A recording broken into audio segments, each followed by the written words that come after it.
Unha cousa que aprendemos axiña é que o camiño recto é o camiño máis curto que une dous puntos. Pero, que pasa se estamos sobre unha superficie que non é un plano? Por exemplo, aquí temos un cilindro, podo tomar un punto aquí e un punto aquí, e hai un camiño recto que une eses dous puntos. Pero se tomo este punto e este outro punto,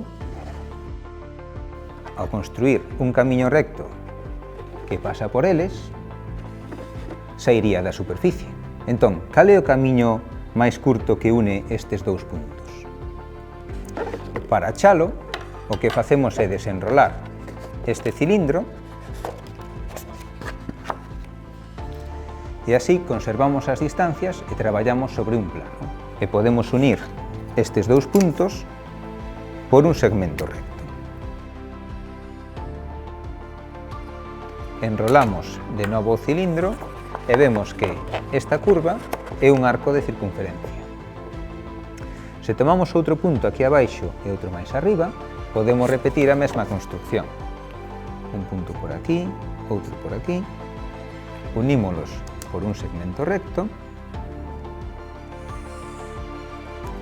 e ao enrolar de novo para construir o cilindro, vemos que esta curva é o que chamamos unha hélice, como o pasamans dunha escaleira de caracol.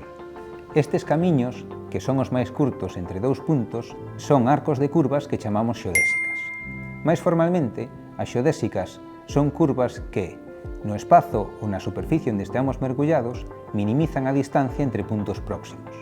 Así, no plano ou no espazo, as xeodésicas son rectas, pero en cambio no cilindro temos xeodésicas que son rectas, outras que son circunferencias e outras que son hélices.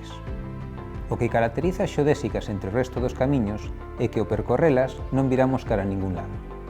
Simplemente camiñamos cara a fronte.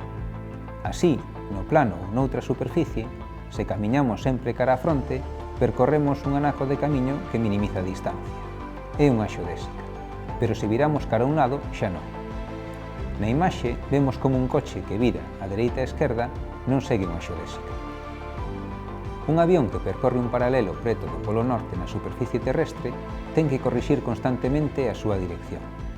Este paralelo non é unha xeodésica.